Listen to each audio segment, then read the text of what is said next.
মানে কয় কিছুমানে মামা বুলিও কয় মামা বুলি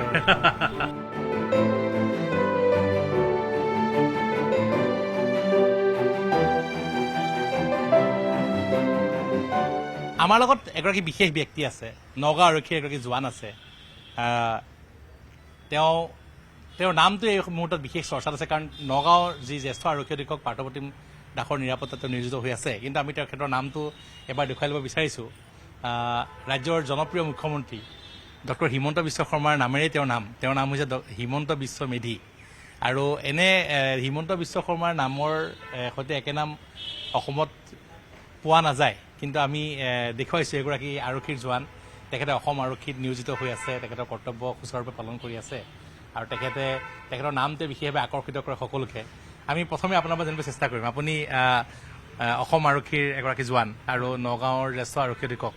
পাৰ্থপ্ৰতিম দাসৰ সৈতে আপুনি তেখেতৰ নিৰাপত্তাত আপুনি নিয়োজিত হৈ আছে আপোনাৰ নামটো হিমন্ত বিশ্ব মেধি হয় হিমন্ত বিশ্ব মেধি আৰু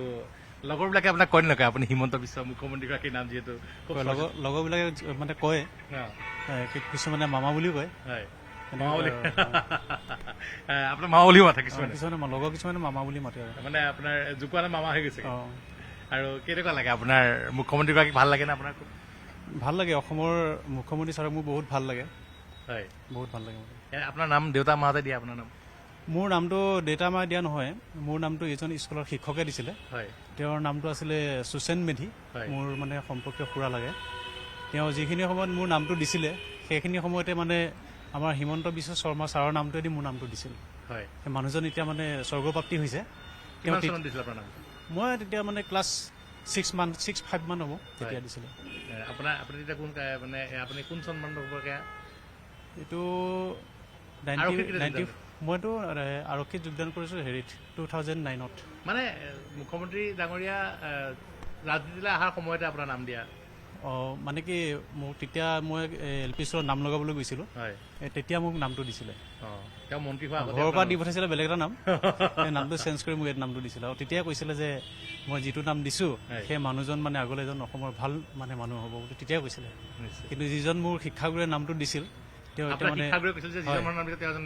ভাল মানুহ হ'ব বুলি কৈছে কিন্তু সেই মানুহজন এতিয়া স্বৰ্গপ্ৰাপ্তি হৈছে মোৰ গুৰু সুচেন মেধি নিশ্চয় মই দেখুৱাইছোঁ এগৰাকী হিমন্ত বিশ্ব মেধি তেওঁৰ এগৰাকী শিক্ষকে তেওঁৰ নামটো তেওঁ যেতিয়া ষষ্ঠমান শ্ৰেণীত পঢ়ি আছিলে 1994-95 চনৰ সময়তে তেনেকুৱা সময়তে হ'ব 90ৰ দশকতে তেতিয়া তেওঁৰ নামটো দিছিলে হিমন্ত বিশ্ব মেধি সুচেন মেধি নামৰ যিগৰাকী শিক্ষক তেখেতে কৈছিল যে মই যিজন মানুহৰ নাম দিছোঁ সেই মানুহগৰাকী এগৰাকী অসমৰ দিন খুব ভাল ব্যক্তি হ'বগৈ আৰু তাৰপিছতেই এতিয়া সকলোৱে যেনে কেৱল মাত্ৰ অসম নহয় সমগ্ৰ ভাৰততে এগৰাকী জনপ্ৰিয় ব্যক্তি এগৰাকী চৰ্চাত থকা ৰাজনীতিবিদ অসমৰ দ্বিতীয়বাৰৰ বাবে অসমৰ মুখ্যমন্ত্ৰী অসমৰ ৰাজনীতি দীৰ্ঘকাল ধৰি সফলতা অৰ্জন কৰা এগৰাকী ব্যক্তি ডক্টৰ হিমন্ত বিশ্ব শৰ্মা তেওঁৰ নামেৰেই বৰ্তমান এইগৰাকী আৰক্ষীজনৰ নাম তেতিয়াই নামকৰণ কৰিছিলে আৰু বৰ্তমান তেওঁৰ যিসকল সতীৰ্থ আছে সেইসকলে তেওঁক জোকায় মামা বুলি কিন্তু আমি দেখুৱাইছোঁ এগৰাকী হৈছে হিমন্ত বিশ্ব মেধি আৰু তেওঁ যথেষ্ট ভাল পায় মুখ্যমন্ত্ৰী ডক্টৰ হিমন্ত বিশ্ব শৰ্মাক আৰু তেওঁক তেওঁৰ নামৰ বাবে তেওঁ প্ৰায় চৰ্চাত থাকে সতীৰ্থসকলৰ মাজত আৰু যিগৰাকী মই আৰক্ষীৰ জোৱান দেখুৱাইছোঁ তেওঁ নগাঁৱৰ জ্যেষ্ঠ আৰক্ষী অধীক্ষক IPS বিষয়া অসমীয়া IPS বিষয়া পাৰ্থপ্ৰতিম দাসৰ নিৰাপত্তাত নিয়োজিত হৈ আছে আৰু তেখেতৰ সৈতে সদায় পুৱা যেতিয়া ৰানিং কৰে যেতিয়া দৌৰে শাৰীৰিক অনুশীলন কৰে সেয়া ফটো দেখা যায় তেখেতৰ যথেষ্ট শাৰীৰিক অনুশীলন খুব ভাল কৰে যথেষ্ট শাৰীৰিক পৰিশ্ৰম কৰে আৰু এয়াই নিশ্চয়কৈ এক ব্যতিক্ৰমী বতৰা যে মুখ্যমন্ত্ৰী ডাঙৰীয়াৰ নামেৰে এগৰাকী আৰক্ষীজনৰ নাম বৰ্তমান দিয়া হৈছে আৰু যিগৰাকী আৰক্ষীজনে অসম আৰক্ষীত সুচাৰুৰূপে দায়িত্ব পালন কৰি আছে আৰু তেওঁ যথেষ্ট ভাল পায় মুখ্যমন্ত্ৰী ডক্টৰ হিমন্ত বিশ্ব শৰ্মা আপুনি বিচৰা বাতৰি পাব কেৱল নিউজ 18 এপত নিউজ 18 এপ ডাউনলোড কৰিবলৈ স্কেন কৰক এই QR কোড গুগল প্লে ষ্টৰতো পাব এই নিউজ 18 এপ